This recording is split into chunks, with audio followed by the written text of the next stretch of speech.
Agora, no período da tarde, no sequenciamento lógico que o Jim Poisson mencionou na parte da manhã, nós vamos tratar de um tema que é estruturante, que é a banda larga e, obviamente, o tamanho dela, né? Então, o painel que nós vamos falar sobre como é que a banda larga tem um papel preponderante no futuro do mundo digital. Eu tenho currículos aqui dos panelistas, alguns em português e alguns em inglês. Então, eu vou lê-los na língua original e quem precisar de headset, por favor, não deixe de pegá-lo lá fora. So, we have resumes in Portuguese and English, and we're going to read some of them in Portuguese. So for those international participants that would like to understand the Portuguese read, we do have headsets outside for you. So our moderator is already a known person to us, Santiago Gutierrez, chairman of WCIT, or I should say, very future former chairman, as we had the vote for the new chairman for the next 2 years. So I'd like to invite Santiago Gutierrez. Salve de palmas para ele, por favor.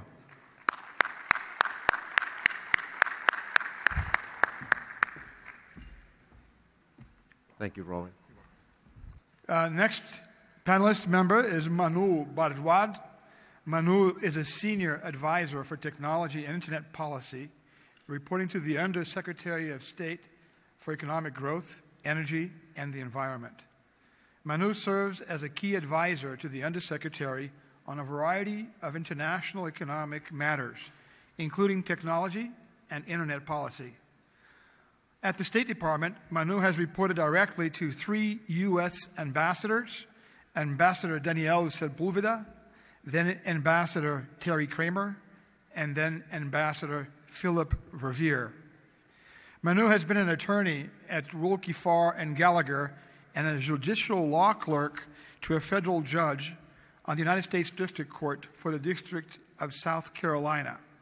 Manu has also been a staff member at the White House Counsel's Office to the Honorable William J. Clinton, a legislative staff assistant at the U.S. Senate's Judiciary Committee to the Honorable Patrick Leahy, and staff member to the Honorable Edward M. Kennedy of the United States Senate. Manu graduated with a Bachelor of Arts from Northwestern University and a Juris Doctor from Michigan Law School. Salve de palmas para Manu, por favor.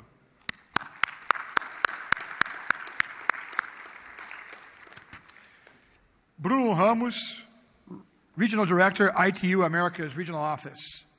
Bruno Ramos is graduated in Electronic Engineering from the Escola Politécnica da Universidade de São Paulo and holds 2 master's degrees on telecommunications regulation and the other in economic engineering from the University of Brasilia. In 2012, Mr. Ramos started a PhD program in law and international policies also at the University of Brasilia. The career of Bruno Ramos focused the telecommunications sector and the information and communication technologies related issues. He worked for Telesp and Telebras in Brazil during 15 years. Since 2013, Bruno Ramos works for ITU as Director of the Americas Regional Office and is responsible for maintaining and developing relationship with high-level representatives of ITU states members, regional and international organizations of the Americas region for the adoption of initiatives and projects related to the development of telecommunications and ICT sector. Please, salve de palmas para Bruno Ramos.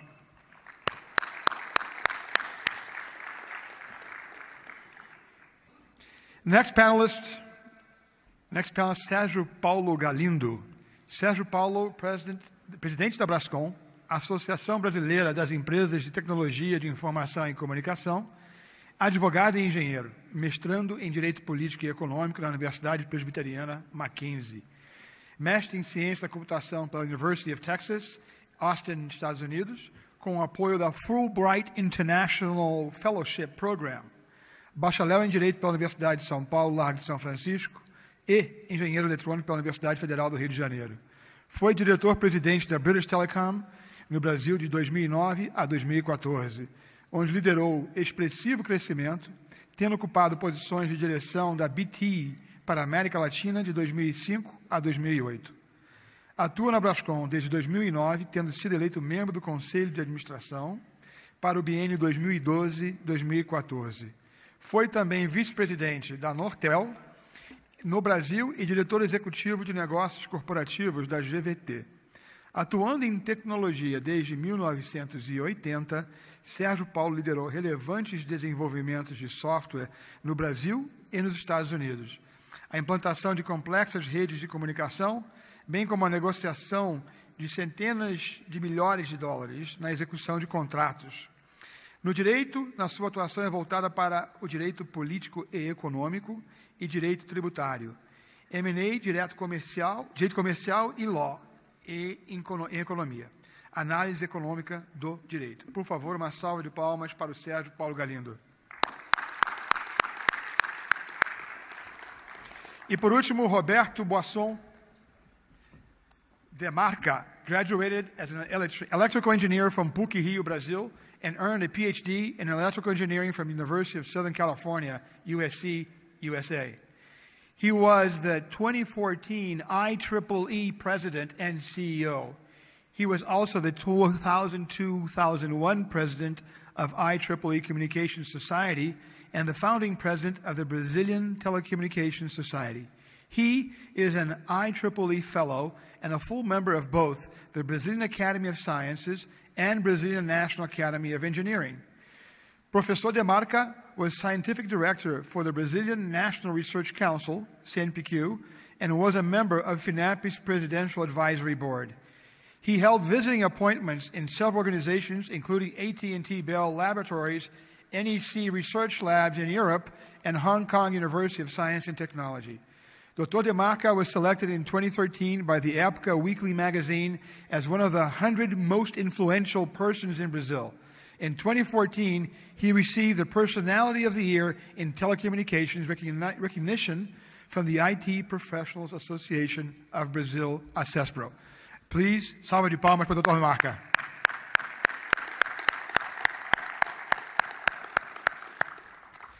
And without further ado, I'd like to call Santiago Gutierrez. Thank you very much, Robert. How do you do? Welcome. We certainly have a panel of not only distinguished colleagues, but of experts in what we're going to talk about. We listened before to Soumitra talking about the state of the global readiness. And we saw very interesting, graphs over there.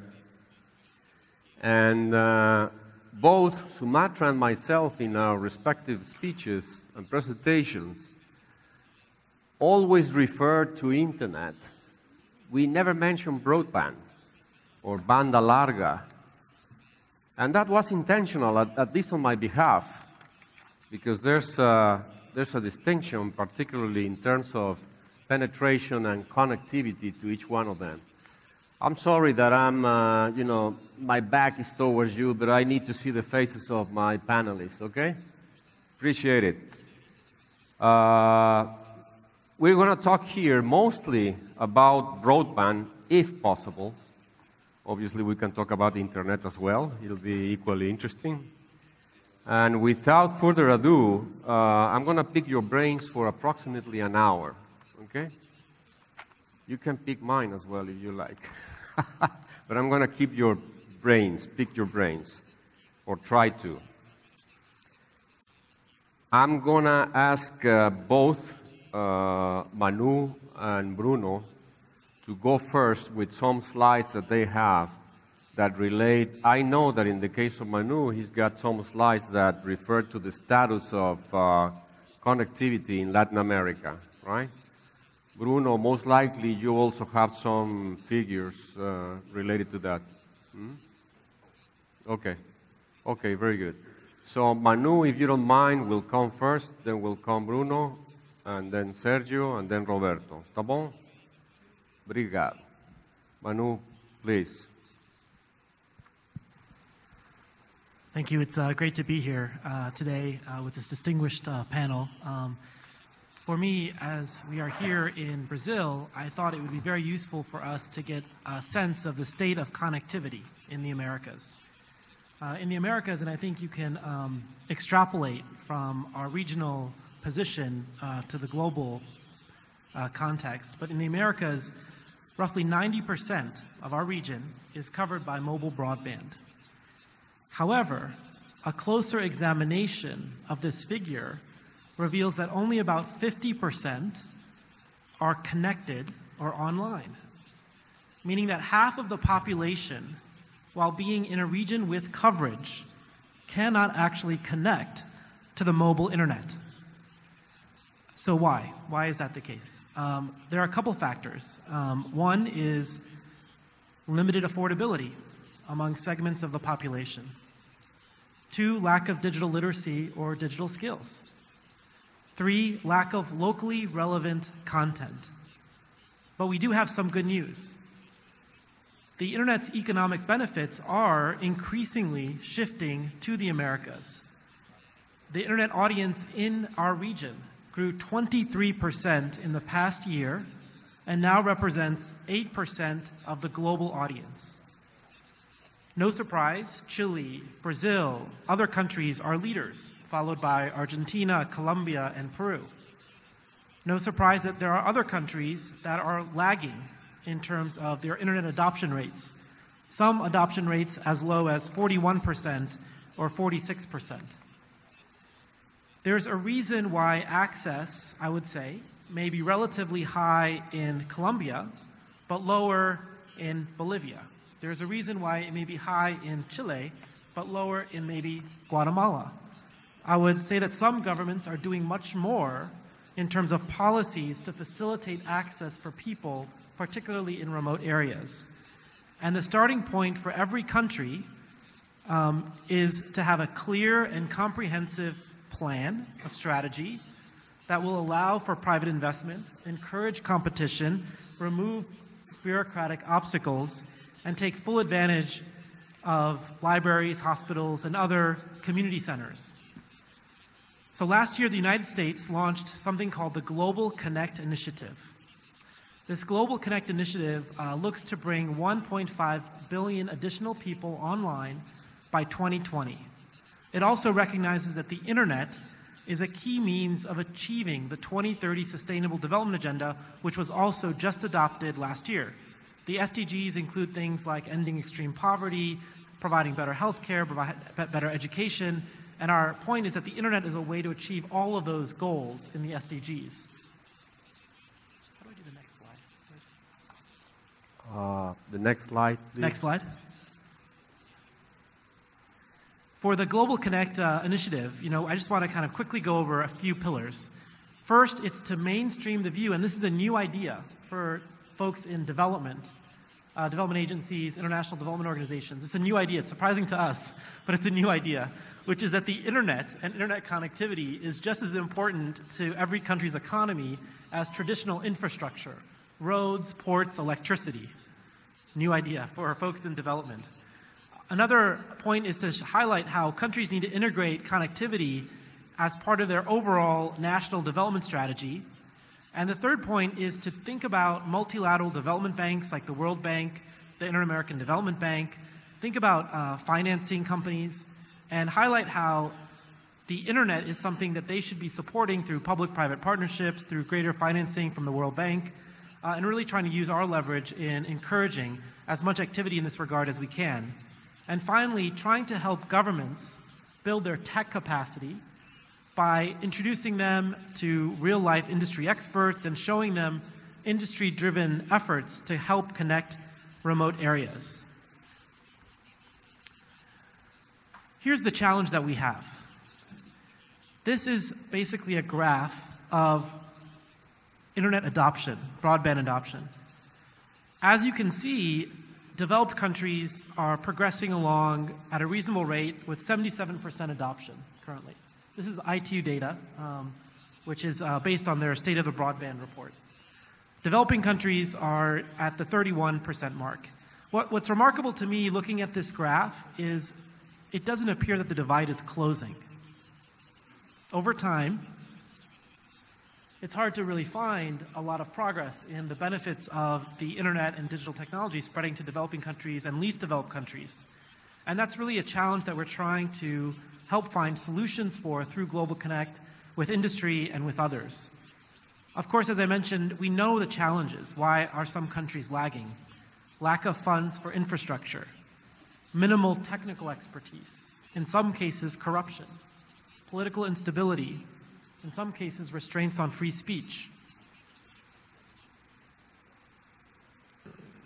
Well, I had one more slide, but that's okay. In general, our hope here is through Global Connect to see a doubling of private and public funding for internet connectivity until 2020. This gives you a general summary of the initiative. Our goal is also, and so that funding should come from the World Bank, it should come from internet leaders.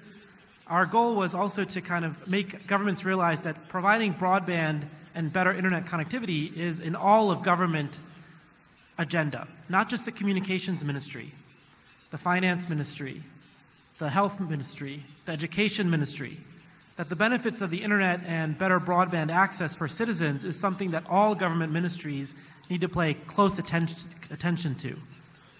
In April, at the Spring IMF Bank Fund, Secretary Kerry and President Jim Kim brought together all of the heads of the multilateral development banks, finance ministers from over 20 countries, and we announced over 65 connectivity efforts valued at over $20 billion. Our goal is to provide a clearinghouse of information for folks that are interested in learning more about industry-driven efforts to bring more people online, and also encourage and incentivize more action in this regard, particularly by advising governments on what are some of the policies, how to create the enabling framework for growth. As far as our next steps, for every April, every October, working with IEEE, and I am really excited that someone from IEEE is here, but working with IEEE, we've been holding Global Connect stakeholder conferences during the Bank Fund meetings, and our next one will actually be in Washington in just a few days, where we're bringing together, again, the finance, the tech, the government, the industry, trying to bring people that have maybe been working too much in silos together to find solutions to provide better connectivity to their country. And we're also working with countries where our assistance is requested to help them deliver on their broadband goals, connecting all their schools by X year, trying to provide more high-speed internet access to universities. We're in active conversations with dozens of countries to try to help them get the financing, the technical expertise, and the other assistance to really strengthen their broadband strategies in their own country. I'll pause there, and I'm happy to take questions afterwards, too. Okay. Thank you very much, Manu. Just to make a very quick wrap-up, you talk about three causes that are sort of restraining connectivity growth in the Americas. One is affordability, the other one are digital skills, lacks of digital skills, and the other one is lack of local content.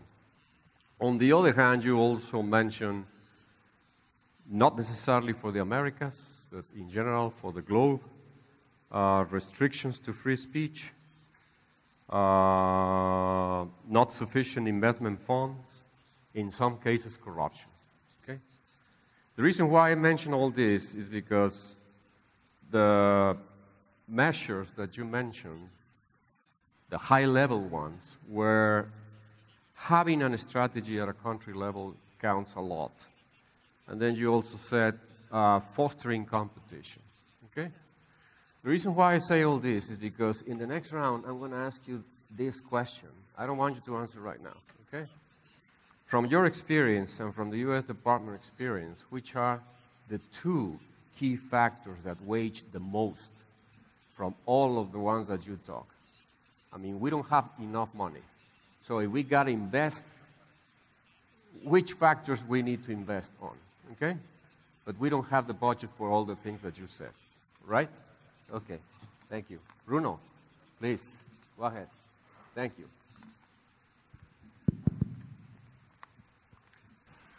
Okay, good afternoon for everybody. It's a real pleasure to be here with you today. I'd just like to thank very much for the invitation and to be here with you just to discuss this important point of the broadband. Because we have a short time, and for me it's most important to talk to you, just to answer your questions and just to try to debate with us here. But I'm going to divide my speech in two parts. One is where we are today, and the other one, where we are going to. So this is the two main points, just to analyze what we are doing today, based on the previous experiences and objectives, and try to show you the experiences and also the activities to the near future and probably 2013, just to try to reach the objectives of the UN Sustainable Development Goals. So it's important. I'm going to touch this and very brief during my presentation. So where we are. We have a lot of statistics. So I try to choose some statistics from our Measuring the Information Society. It's a publication of the ITU. So each year we publish a report on the ICT's statistics. So this year the publication will be in next November. So, and also we have a lot of initiatives, and one of them is the Broadband Commission. The Broadband Commission was created in 2011 and established 5 targets. The targets were making broadband policy universal, making broadband affordable, third one, to reach broadband homes, 4, getting people online, and 5, achieving gender equality in access to broadband by 2020. So I'm going to talk a lot of things that you touched, so it's almost the same. So I'm try just to show different things, but it's almost the same. Making broadband policy universal is try to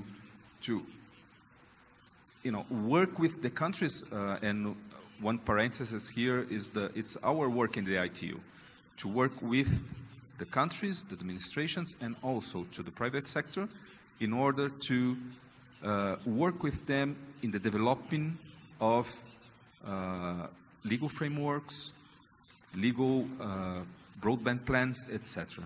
So today, some data.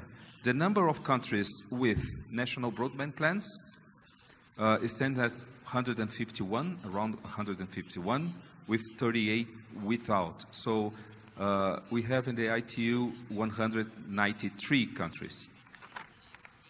And according to the ITU data, we have 7 countries that are working and planning to introduce a national broadband plan. So broadband plan are a strategy that includes a plan, a strategy, policy to broadband, digital plan, digital agenda, ICT plan, strategy, everything. And in Brazil, for instance, the Brazilian government published the National Broadband Plan in 2010, and Brazil is trying to implement the objectives from this plan. The second one, making broadband affordable.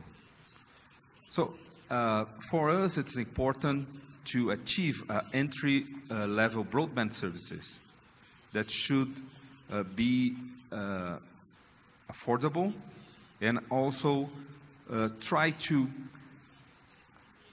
make some exercise with the developing countries in order to include people using these affordable services plans. So, for instance, we have a huge discrepancy in affordability persist. So we have let me see here, in developed countries, a broadband package costs 1.7% of the average income. And in developing countries, it's around 31%. So you can see here that the discrepancy is enormous. So one thing that is important to reach is to making new entry-level broadband services plans to allow people to enter in the service. The third one, broadband homes. So to access to broadband to the internet at home is one of the more inclusive ways to bring people online. So we are talking about, and I agree, that the mobile broadband is one thing that it's very important for developing countries with a lack of infrastructure. But for sure, trying to also work in the broadband services to the homes, it's other important thing, because you can allow people to use more data with more broadband with less prices. The fourth, getting people online. So it's something that we need to think. We are trying to implement a lot of infrastructure, to put a lot of money and invest in infrastructure, but also we try to allow people to get online. How to do that? Is it to try to train people? You said that also. Because, you know, it's not only to, in some developed countries, as Portugal, for instance, they have a lot of infrastructure, and also they are trying to teach people, trying to capacitate people to get online. Because we have sometimes the infrastructure, but we don't have the skills just to enter. And the fifth, that is where we are, achieving gender equality, the objective of the Broadband Commission for 2020. The idea is to get gender equality in access to ICTs and broadband. So, for instance, in 2015, ITU and the UN Women, in collaboration with various partners, launched the action plan to close the digital gender gap. It's, I think you remember that it's 2015, and we have already huge differences between men and women accessing the internet and accessing the services online. So I was in Colombia 3 weeks ago, and we discussed that in the gender panel, and it's amazing that you can see that around 70% of women received some kind of violence online. 70%. So we need to work on that. But I don't have much time. I'm going to where we are going to. So I'm going to talk to you about 4 topics. About the next generation of mobile, next generation of fixed broadband, so even for mobile, and next generation of broadband. The third one, satellite, and fourth, the Internet of Things. Okay, thank you. For development. So we have this development of 5G in the next generation of mobile, and the mobile infrastructure is and will be the most important infrastructure that will allow people to be connected. So the development of 5G will allow new companies to enter in the market, and also to allow new facilities and to provide people with new services and new applications. Next generation of networks and fixed broadband. We have also a huge development of fixed technologies that will play a vital role in providing connectivity of mobile and fixed backhaul. So ITU, we estimate that we have 884 million fixed broadband subscription in 2016. And the idea is to increase 8% up to 2020. Satellite. The idea is to invest a lot because with satellite, we can support a lot of activities as e-learning, m-learning, telemedicine, e-health, environment, and also the using satellite to disaster relief. So it's very important also. And to finish my presentation, the fourth topic for the future is the Internet of Things for development. For instance, in health, sensors are being used to monitor the cold chain delivery of vaccines. In managing water, to put sensors to manage water and to make smart cities. And of course, the Internet of Things deployments and by now increase the high and low income countries and developing also the infrastructure and most important, the applications to include people using this new application. So this is my topics and thank you very much. Thank you, Bruno. Maybe we have to discuss during the questions. Thank you very much. Sergio, could you give us just the gist of the key ideas on your slides, please? As fast as you can. Sorry, I'm being unfair. I know. Okay.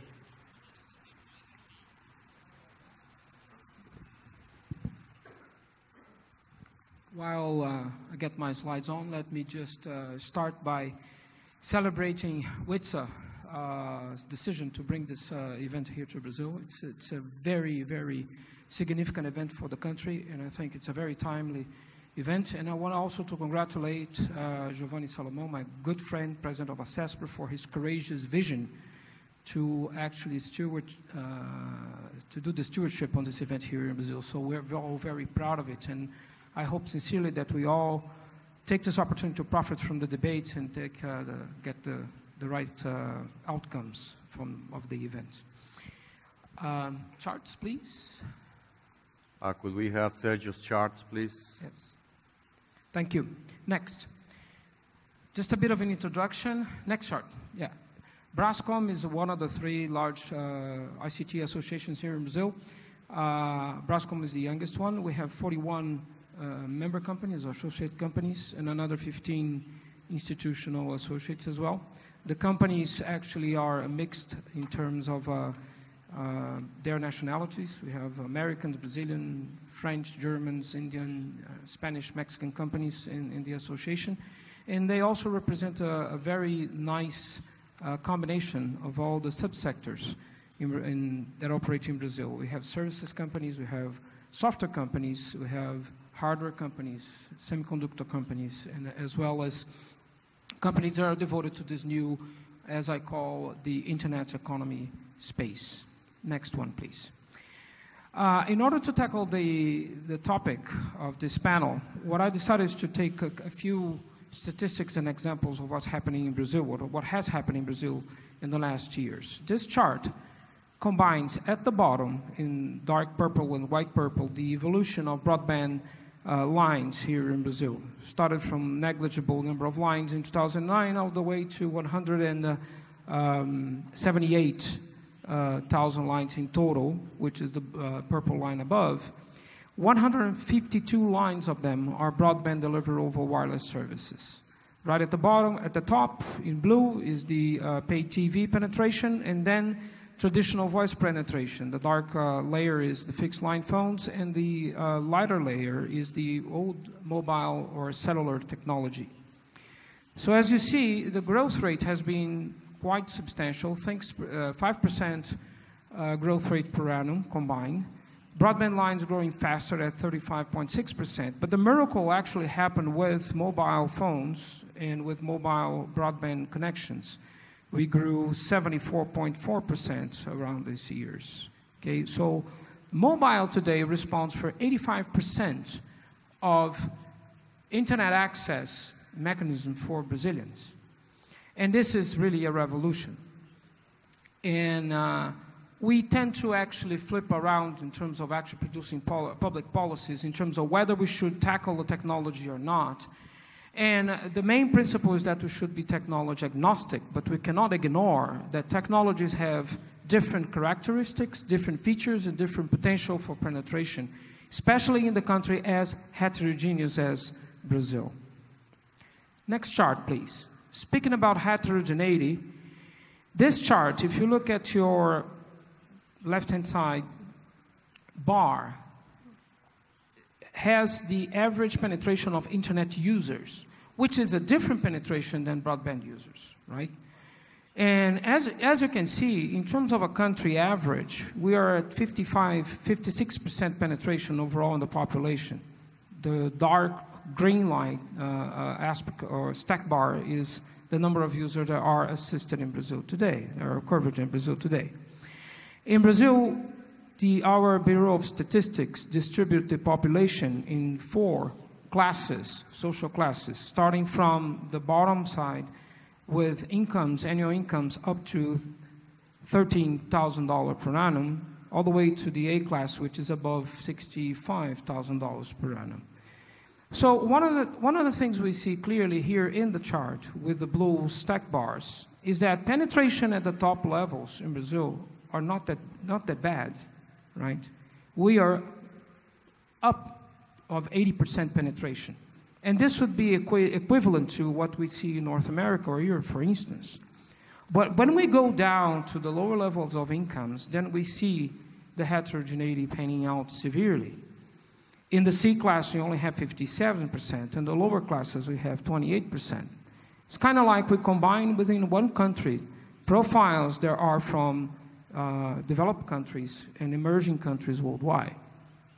So here is one of the challenges that we have to face, is the wealth, the power, the purchasing power capability of the poorer classes to actually adhere to the internet, whether by actually contracting your broadband services through telecom providers or even to buy the device to access the internet and internet services. Next chart. The second challenge is that the country itself, in its geography, is not uniform either. In the southeast and the southern zone, we have a very urbanized population, very concentrated in large cities like São Paulo with 20 million people in one urban blob. As we go further northeast and north, we get to all the way to the Amazonian rainforest, where the population is extremely scattered around alongside the rivers. So coverage is an issue. And we still have 34% of our population actually living in the rural areas. But even in the urban areas, we have very small cities in the midst of Brazil. Bruno, I think, mentioned the national broadband plan that was issued by the government, and there are some lessons to be learned. One of them is that in spite of the vast amount of investment that were done by the government directly in building fiber backbones, constructing 21,000 kilometers of backbones, we only reach approximately 2.6 million broadband fixed lines out of these investments. But another thing that was actually done and was, I think, fruitful, it was that the government actually established some tax breaks on federal taxes to incentivize investment. And reports tell that at least the budget that was set aside for that reached $1.2 billion in terms of tax investments. So at this stage, I just want to highlight, we have 2 main challenges. To actually get to this vision, the worldwide vision of having everybody in the world, in the earth connected. In Brazil, we have our own version, of getting our population connected, irrespective of their wealth. And income, personal income, family's income is a big barrier, so we have to think of solutions for that. And I think we're going to address that later on in the session. But also we have to recognize that infrastructure is expensive. And companies that are doing actually that, they expect return on investment. And return on investments are getting longer and longer, okay? And the difficulties to actually provide services in rural areas, in a country that as big as Brazil, and if you put on the side the whole Latin America region, which has similar challenges, this is something that we also have to tackle from an economic point of view. So leave it to later, Santiago, and we'll discuss potential ideas to actually overcome these difficulties. Thank you very much. Thank you very much. Thank you very much, Sergio. I think you're pretty coincident with some of the things that Manu said, as well as Bruno. But we can, summarize yours basically in 2 items: affordability and network coverage, right? Basically. Roberto, what is it going to be for you? Okay, it's difficult, but at least one good news. I don't have slides, so maybe I can move fast. Okay. And actually, I have my computer, but I'm using We are notes. a bit limited of time, so we can get questions from the public. Okay. I'm sorry. Well, 5 minutes, please. so when I was invited to this panel, I didn't quite know what I was going to say. So, well, it could be easy if the different environments, smart cities, and so on. But then I asked first question: what's broadband? What's the definition? And so I went to the internet, of course, and my access, which I don't know if it's broad or not. And I found that there's a huge classification of countries using 256K as reference. Well, it doesn't look very fast these days, but that's it is. And then I kept looking, and I found that U.S. has, since last year, defined FCC reference of 25 megabits per second in downlink and 4 megabits per second in uplink. So that sounds more reasonable. So let's take that as a target. A lot of people have spoken here about the importance of infrastructure, how internet is important for a country, and also that the gap is not reducing. Anything may be enlarging. So I'm going to focus somewhere else. So one thing that is growing, and I think as an IT guy, I think I should focus on technology. One thing is growing is the penetration of smartphones. That's making a difference. So everyone, or most of us, and not of us, even people which are in the lower bracket of the income that was just shown, are accessing internet through their phones, using WhatsApp, using Facebook.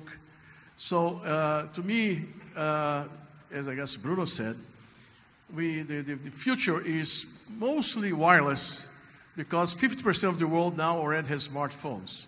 Well, that's the preferred way of accessing that particular device.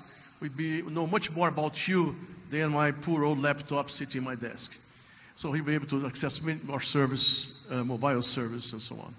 So smartphones so as people mentioned here, so I'll look into wireless. Satellite's important for rural. Brazil's investing on that.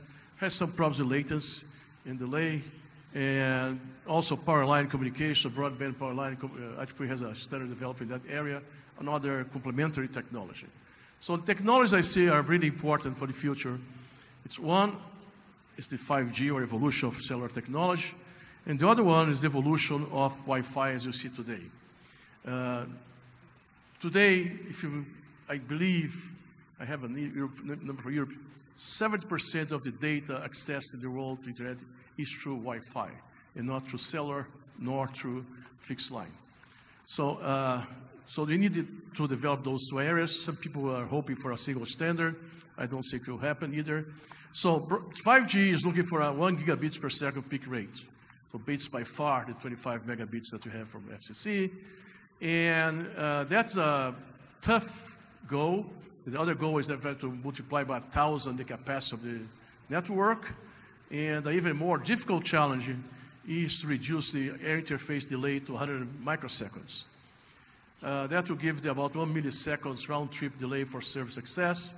If you don't think that's a difficult challenge, just think that, have you ever heard that light is slow? I don't think so. I thought about that recently, someone talked about that. In 1 millisecond, light only travels 300 kilometers, right? 300 kilometers. So you cannot have your server very far from the application, from your device, if you're planning for 1 millisecond round-trip delay. So no server in the US and application in Brazil. It doesn't work. So that's a big challenge. And the other big challenge is to reduce the energy consumption in something like towards a magnitude in joules per bit. So that's a very simple summary of the one from 5G.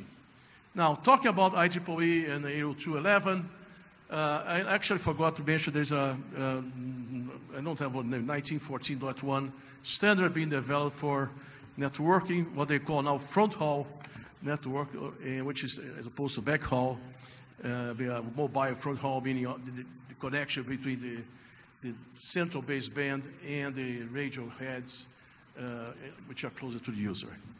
It's almost like coming back to the radio station, base station controller of the past in a more fancy way. And then IEEE has also developed Wi-Fi standard. You probably have heard that 802.11 AC and AD were the more recent standards that were approved. AC is for the 5 gigahertz band, already offering a 7 gigabits per second capacity. And then there's the AD, which is for 60 gigahertz bandwidth, and offering also 7 gigabits per second capacity. But now there's more. And I actually have to be careful. 3 standards coming up. So there's the AX, capital X, which will be the evolution of AC in the 2.45 gigahertz band, targeting 20 megabits per second.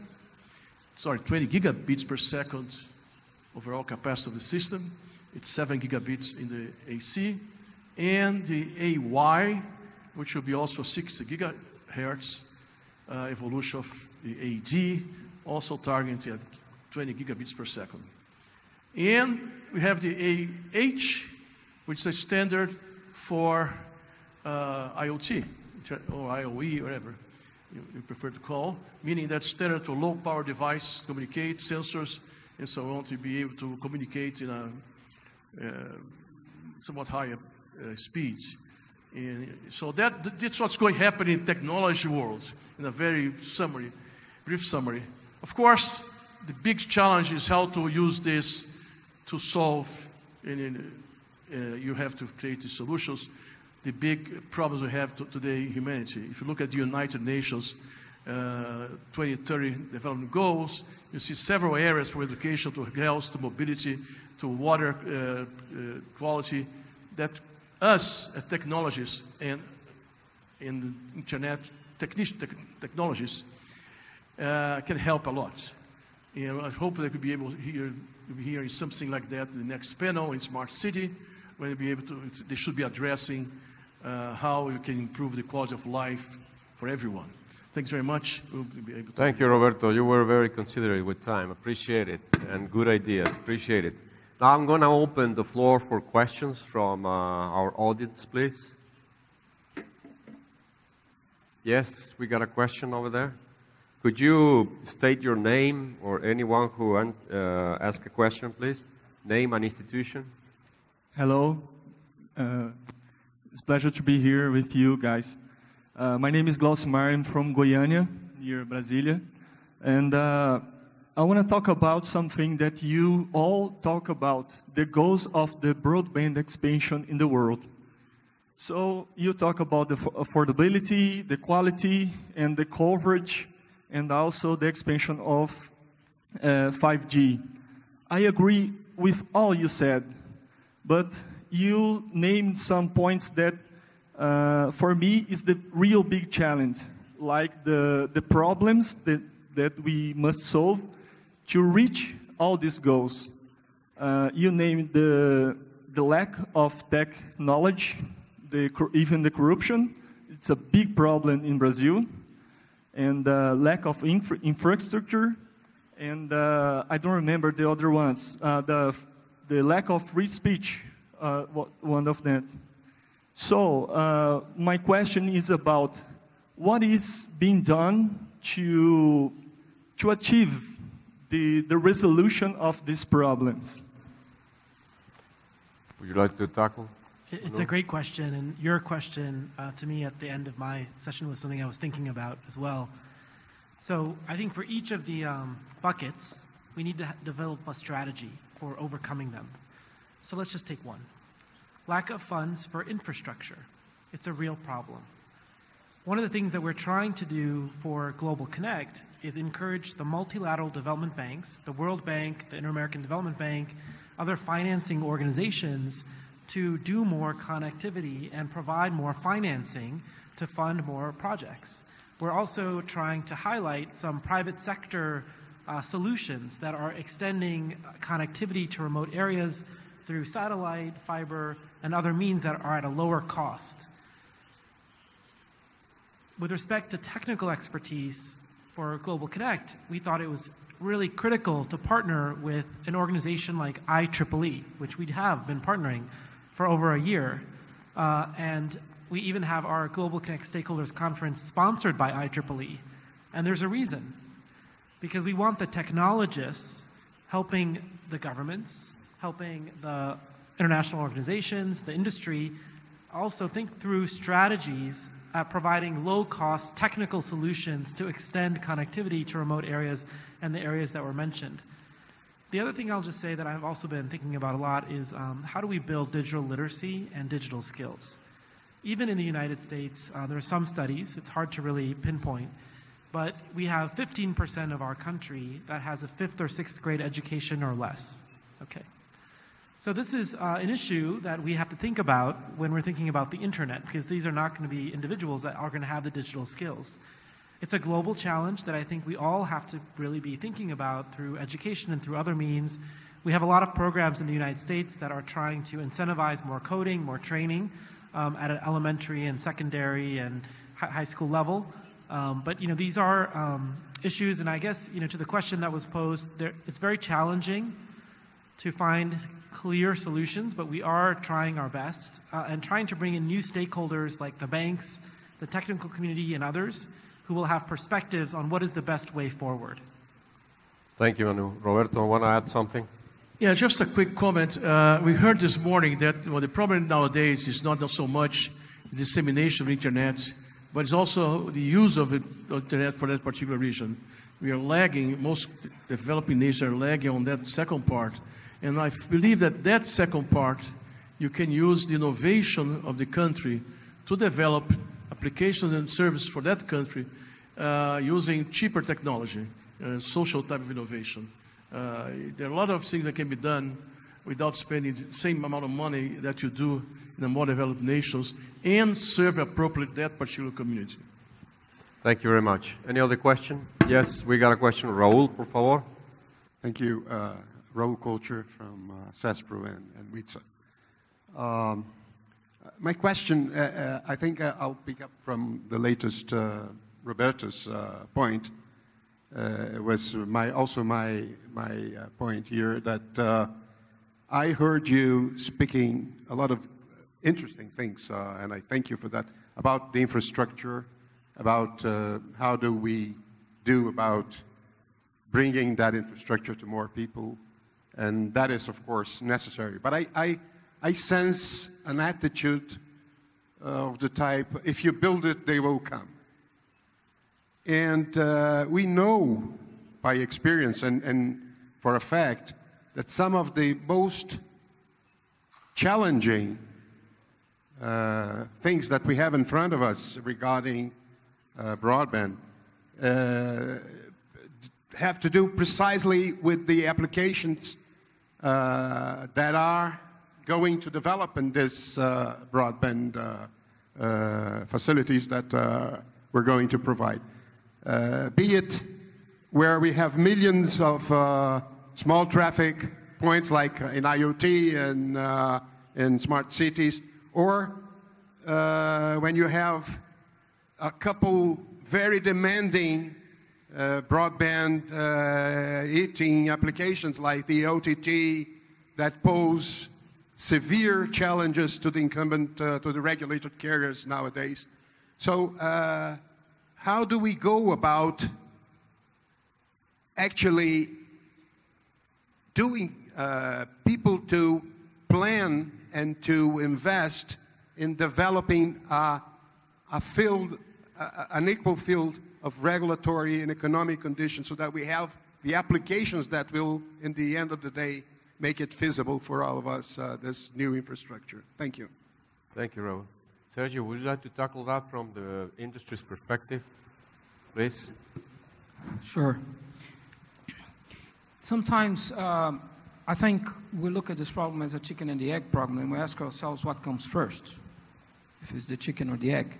Well, I think that from what I've seen in my experience, that first we need to provide the service. People have to be connected. Everybody has to be connected. And everything will pan out in one way or the other. That happens in the technology industry as well. We first come with a faster hardware, and then the applications catch it up and exhaust the hardware, and then we need the new wave of hardware. And quite frankly, I mean, there is no easy problem, but we have to solve the hardest problem first, which is to attract investors to actually put out the money to put their infrastructure and to provide the service at the level that they can with the state-of-the-art that there is available. So I think first lesson is for states to actually consider is to make it easier to induce investment. It's not through regulations or policy. It's more like with the talks with investors and provide the right incentives. So when I say that the government should actually consider tax breaks, is because this will be an investment and they will get their tax back in the future as the service expands and as it becomes more universal. The second thing is we have to provide the means for people to actually get access to the service. What we've seen here for the during the first 10 years of the penetration of cellular phones, and this was told by one of the presidents of our mobile operators, is that they invested $15 billion. They transferred $15 billion worth of subsidies to the poor population for them to add in or to get connected with prepaid services. And a lot of that was actually subsidies on the devices. We still need that. As we go into smartphones, and smartphones are an easier way to access, we need to actually help the poor to get access to the device, and sometimes we need even to help them to actually pay for the service. Once they have the service, and as digital transformation is making things much more intuitive, we all know that the market for applications will come. The innovators, the startups, or the big companies, they will come and they will provide the applications, and they will develop the applications. And even in terms of training, I think we need to train the people. We need to train in the universities, the experts, and so on and so forth. But within the families, even the youngsters will get that faster, and they will teach their parents, and they will teach their families. Bruno, a few seconds, please. I'm sorry. Sure. Just to add, because it's impossible to say everything, but to add two words, transparency and previsibility. So I think it's important to attract the private investment. So that's what we are trying to do with the countries. And if you see in Latin America, Caribbean, and even in North America, so trying to work with the administration to be previsible and transparent. Thank you very much. One last question, please. Yes? State it as briefly as you can, please. In the U.S., we're used to private applications like Facebook driving adoption. In Dubai, interestingly enough, they have an application called Dubai Now, and the government has been behind the creation of many government services, which are all accessible through a smartphone app. So the obvious question is, here in Brazil or elsewhere that you'd like to cover, is government-driven or private sector-driven going to be more effective? It's all about partnership.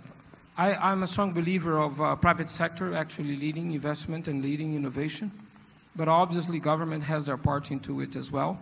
And I think that is a good combination as both entities or both actors, social and economic actors actually, they get into the table and then divide the tasks. It's all about economical induction. That's what's been proven to be the most successful way of partnership within the country. Excellent, Sergio. PPPs is a way to do that, okay? Now, fortunately, you know, time is gone. I'm going to use the 2 minutes. I'm going to give half a minute to each of you, half a minute, to state one single recommendation to increase connectivity in areas that either cannot afford it or that they're not covered, whichever you want, okay? One simple recommendation that you think is effective, and one recommendation that you will be remembered by this audience. Ready? Who would like to go first? Roberto, you look like.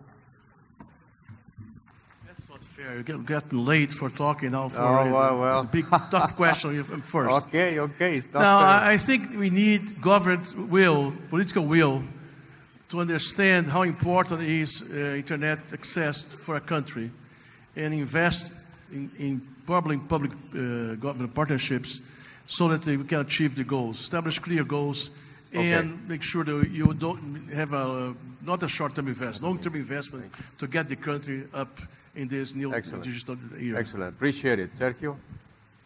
If we put the right policies, and if we get the population that is out there in it, they will explode in terms of their creative, innovative style, and they will profit from this. This is not a recommendation. It's also like a faith profession. Okay. Bruno? Attract investment, being transparent and previsible. Very good. Thank you. Manu? I think we need more playbooks of success. One country per region. What is it that they did, and how can they be a model for the rest of the region? Okay. Thank you very much. Big round of applause for our panelists, please.